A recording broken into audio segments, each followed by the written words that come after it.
کہتے ہیں جو ملک کی معیشت کی صورتحال ہے، اور خاص کر کے ہم آئی ایم ایف کے پروگرام میں اور جیسے ہم بات بھی کر رہے تھے قرضوں کا بوجھ ہمارے پہ بڑھتا جا رہا ہے، تو حکومت کے پاس ڈیفرنٹ طریقے ہیں. ایک ہے کہ وہ سخت فیصلے کریں جو بنیادی ہماری معیشت میں پرابلمز ہیں ان کو حل کریں. دوسرا یہ ہے کہ بہت سے ایسے ایشوز ہیں ان کا بوجھ عوام کے اوپر ڈال دیں. اور اس کی کلاسک اگزامپل ہمیں بجلی کی قیمتوں کی صورت میں اور گیس کی قیمتوں میں جو حالیہ مہینوں میں ہم نے دیکھا ہے کہ ہوش ربا اضافہ ہوا ہے. بہت دور کی بات نہیں ہے جب اسی نگران حکومت نے گیس کی قیمتوں میں 193% اضافہ کیا تھا، اور اب یہ خبریں آ رہی ہیں کہ مزید حکومت جو ہے وہ صارفین کے اوپر بوجھ ڈالنے جا رہی ہے جب گیس کی قیمتوں کی بات کریں. اور اس میں انٹرسٹنگ ایسپیکٹ یہ ہے کہ وجہ اس کی یہ ہے کہ گورنمنٹ جو سبسڈی نہیں دینا چاہتی جو فرٹیلائزرز کمپنیز ہیں، اور اس کا جو بوجھ ہے وہ کہتے ہیں کہ جی قیمت جو ہے اگر جو سبسڈی جو سستی گیس ہم امپورٹ کر رہے ہیں، مہنگی گیس ان پلانٹس کو جو ہے وہ سستا بیچ رہے ہیں، اور اس کی قیمت جو ہے وہ کہتے ہیں جی عوام سے وصول کریں. یہ کیا منطق ہے؟ یہ کہا جاتا ہے نا کہ جو الیکٹڈ لوگ ہوتے ہیں اس کے اندر پھر کوئی تھوڑا بہت درد دل ہوتا ہے، اور وہ کوشش کرتے ہیں جہاں پہ فیصلے وہ بھی غلط کرتے ہیں، ایسا نہیں کوئی سارے ٹھیک فیصلے کرتے ہیں، لیکن پھر بھی کوئی نہ کوئی وہ سینس پریویل کرنے کی کوشش کرتے ہیں. یہ جو ٹیکنوکریٹس آئے، اور ہم نے بہت عرصہ اس کا شور سنا ٹیکنوکریٹس کا، ٹیکنوکریٹس آئیں گے اکانومی ٹھیک کر دیں گے. میرا خیال آپ نے جس طرح کے فیصلے کر رہے ہیں اس سے کافی ڈس اپوائنٹمنٹ ہو رہی ہے. آپ نے ٹھیک کہا، اگر تو کوئی پرائسنگ کا ایشو ہے، اگر آپ نے سبسڈی آپ نہیں دے سکتے تو آپ اس کی قیمت بڑھا دیں، ٹھیک ہے، بات سمجھ آتی ہے. لیکن اگر آپ سبسڈی نہیں دے سکتے اور آپ قیمت بھی نہیں بڑھا سکتے تو پھر آپ کہیں گے کہ میں ایک کے پرس کے اوپر ڈاکہ ڈال کے دوسرے کو میں بینیفٹ دوں گا. یہ کوئی اکنامک پالیسی نہیں ہوتی. ناظرین، کل اقتصادی رابطہ کمیٹی کا اجلاس ہوا اور اس کے اندر ایک سمری اور کئی دفعہ آ رہی تھی اور اسی فیصلہ نہیں کر پا رہی تھی. مسئلہ یہ ہے کہ دو جو آپ کے فرٹیلائزر بنانے والے کارخانے ہیں، ایک شیخوپورہ میں اور ایک میاں والی میں، ان کی جو منتھلی ان کی جو آؤٹ پٹ کی جو پروڈکشن ان کی کیپیبلٹی ہے، کیپیسٹی ہے، وہ ہے 74,000 میٹرک ٹن. ان دونوں کارخانوں کو حکومت گیس فراہم کر رہی ہے 1229 روپے فی MMBTU، یا اس کو سمپل فی یونٹ ان کو گیس دے رہی تھی. اب سردیوں میں پاکستان میں گیس تو ہوتی نہیں ہے، گیس امپورٹ ہوتی ہے، اور جو امپورٹڈ گیس ہے LNG، اس کی جو پرائس ہے آگرا نے جو سیکٹر کا ریگولیٹر ہے اس نے ڈٹرمن کیا کوئی رفلی کوئی $12.5 کا ایک یونٹ، جو کہ ٹرانسلیٹ ہوتا ہے 3,625 روپے کا. اب ہونا تو یہ چاہیے تھا یا تو وزارت خزانہ بجٹ سے سبسڈی دے، جو کہ تقریباً 5 ارب روپیہ ماہانہ بنتی ہے دو جو پلانٹس ہیں ان کے لیے، تو یا پھر اس کی قیمت بڑھا دیتے. تو ایک یونیک فیصلہ کیا اقتصادی رابطہ کمیٹی نے، جس کی چیئر پرسن شپ ہے ان کے پاس، فائنانس منسٹر کے پاس، کہ قیمت بھی نہیں بڑھے گی، بجٹ سے بھی پیسے نہیں دیں گے، غریب اور متوسط طبقہ ہے نا پاکستان کے جن کی آواز کوئی نہیں، ان کے اوپر بوجھ ڈال دیں. اور کل فیصلہ یہ ہوا ہے کہ ان کارخانوں کو تو گیس ملے گی 1229 روپے کے حساب سے، اور جو اس میں جو ڈفرنس ہے کوئی تقریباً 24 روپے فی یونٹ بنتا ہے، وہ اب جو اگلی آپ کو ایک اور فیز آ رہی ہے گیس کی قیمتوں میں اضافے کی، اس میں یہ پاس آن کر دیا جائے گا ڈومیسٹک کنزیومرز کو. تو یہ کامران شاندار فیصلہ کیا ٹیکنوکریٹس نے. وہ سمجھتے ہیں کہ ان کی زبان نہیں ہے لوگ. ابھی اور قیمت میں آپ کو پتہ ہے کتنا اضافہ ہوا ہے، ایوریج اپ ٹو 193% انکریز ہے جو ابھی گیس کی قیمتوں میں اضافہ ہوا ہے. اور خود پاکستان بیورو آف اسٹیٹسٹکس نے جو اعداد و شمار جاری کیے ہیں پچھلے ہفتے کے، جو پاکستان کا غریب ترین طبقہ ہے اس کے لیے گیس کی قیمت میں پہلے 480% اضافہ ہو چکا ہے. ایک اور انکریز آ رہا ہے، باقی تو وہ قیمت دیں گے. ان کارخانوں کو سستی گیس مہنگے داموں خرید کر فراہم کرنے کی قیمت بھی یہ لوگ. لیکن اس میں ایک کاؤنٹر آرگیومنٹ ہے. یہ سارا جو معاملہ ہے دو دھاری تلوار ہے کہ کیوں حکومت مہنگی گیس امپورٹ کر کے ان کارخانوں کو سستے داموں بیچ رہی ہے، کیونکہ یہ یوریا پروڈیوس کرتے ہیں، اور یوریا جو ہے آپ کو پتہ ہے کہ زراعت کی لائف لائن ہے.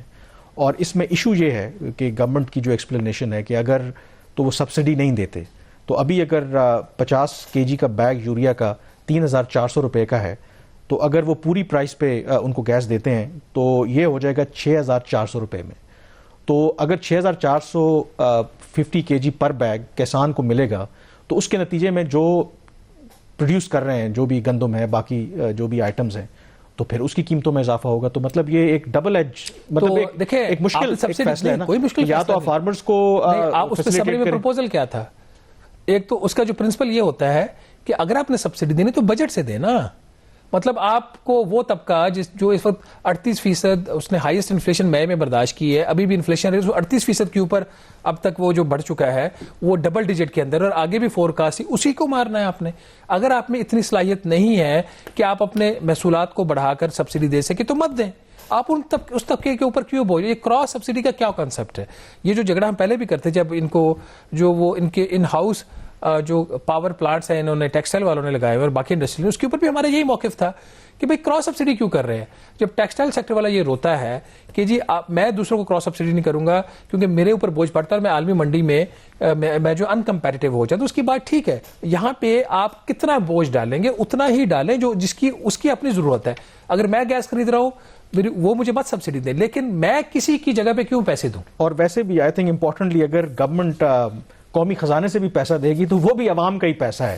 مطلب وہ ایسا نہیں ہے کہ وہ اپنی جیب سے دے رہے ہیں, بٹ ایٹ لیسٹ اس سے یہ ایٹ لیسٹ فرق پڑے گا کہ آپ عوام پر تو اس طرح کا بوجھ نہ ڈالیں. بٹ آف کورس وہ شہباز بھی کہہ رہے تھے کہ ایک گورنمنٹ ہے تو بس شاید جو پولیٹیکل گورنمنٹ ہوتی ہے پھر تھوڑا سا ایک سیکنڈ ان کو تھاٹ آتی ہے, بٹ شاید یہ اس طرح بھی نہیں سوچے. یہاں پہ بریک لیں گے اور بریک کے بعد ذکر کریں گے کیسے جو پاکستان کی معیشت میں ایک آپ کہہ سکتے ہیں کہ اس وقت ایک رکاوٹ ہے یا رکی ہوئی ہے, اس کی وجہ سے جو ترقیاتی آپ کے منصوبے ہیں وہ بھی سست روی کا شکار ہیں. بریک کے بعد جب ماضی میں بھی ہم دیکھتے رہے ہیں کہ معیشت کی اگر بات کریں, جب بھی مہنگائی ہو یا باقی مسائل ہوں تو کسی طرح سے اس کو آف سیٹ کرنے کے لیے سکسیسو گورنمنٹس کیا کرتی رہی ہیں کہ وہ پھر میسو جو ڈیولپمنٹ جو پروجیکٹس ہوتی ہیں, گورنمنٹ کی جو سکیمز ہوتی ہیں, پروجیکٹس ہوتے ہیں, وہاں پہ پیسہ لگاتے ہیں. اس کا فائدہ کیا ہوتا ہے کہ جب حکومت بڑے پروجیکٹس میں پیسہ لگاتی ہے اس سے آپ کی معیشت چلتی ہے. معیشت جب چلتی ہے تو ظاہر ہے لوگوں کو ایک روزگار کے مواقع بھی ملتے ہیں. لیکن شہباز اب یہ صورتحال ہے کیونکہ جب بجٹ کی ہم بات کرتے ہیں 3-4 امپورٹنٹ کمپوننٹس ہوتے ہیں, یہاں پہ ٹیکس لگاتے ہیں یا ڈیفنس بجٹ ہے یا باقی چیزیں, تو اس میں ایک جو عوام کے لیے شاید اس میں جو بہتری ہوتی ہے وہ ہوتا ہے کہ حکومت کتنا ڈیولپمنٹ بجٹ رکھتی ہے کیونکہ اس سے نوکریاں پیدا ہوتی ہیں, اس سے روزگار پیدا ہوتا ہے. تو اس بارے میں جو پہلے 4 ماہ کے فگرز ہیں وہ بڑے الارمنگ ہیں کہ ابھی تک ہم نے صرف 76 بلین روپیز خرچ کیے ہیں ترقیاتی پروگراموں کی اگر بات کریں تو از اٹ اے ڈیلیبریٹ یا ہماری کیپیسٹی نہیں ہے پیسے خرچ کرنے؟ ویری مچ ڈیلیبریٹ, اس میں تو کوئی شک والی بات نہیں ہے. پچھلے دنوں آئی ایم ایف نے آفیشیلی ایک رپورٹ ریلیز کی جو ہم کچھ عرصہ پہلے اس پہ کر چکے تھے رپورٹ. اس کے مطابق اس وقت جو پروجیکٹس آلریڈی پاکستان اپروو کر چکا ہے صرف فیڈرل گورنمنٹ, اس کی جو مالیت ہے وہ تقریباً 12,000 ارب روپے سے زیادہ ہے. اور انہوں نے کہا کہ جتنا پاکستان بجٹ ایلوکیٹ کر رہا ہے, جب یہ رپورٹ بنائی گئی تو 750 ارب روپے کی ایلوکیشن تھی رفلی. تو انہوں نے کہا جی اس میں لگیں گے 14 سال صرف آن گوئنگ پورٹ فولیو جو ہے پروجیکٹس کا اس کو امپلیمنٹ کرنے کے لیے اور کمپلیٹ کرنے کے لیے. تو بجٹ اس سال کے لیے رکھا ہے 950 ارب روپے. اور سیم اب جو آئی ایم ایف کا ریویو ہوا تھا اس کے اندر ان کا یہ خیال ہے کہ یہ جو صورتحال چل رہی ہے یہ بڑی مشکل سے 950 ارب روپے کی بجائے 782 ارب روپے خرچ کر سکیں گے, کہ مزید کم خرچ ہوگا.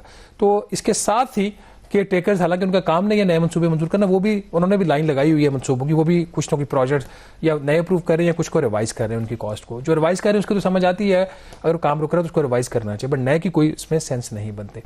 یہ جو 76 ارب روپے خرچ ہوا ہے یہ صرف 4 ماہ کا پیریڈ ہے اور یہ صرف 8% ہے اینول بجٹ کا. اور جو خود ان کے اپنے جو رولز ہیں اور ان کی کچھ گائیڈ لائنز ہیں وزارت خزانہ کی, پہلے 6 ماہ میں کل بجٹ کا کم از کم 35 سے 40% خرچ ہونا چاہیے. یہاں پہ 8 ہوتے, ان کی انٹینشن یہاں پہ واضح ہے, یہاں سے پیسہ کاٹیں گے اور قرضوں کے اوپر سود کی ادائیگی کرتے رہیں گے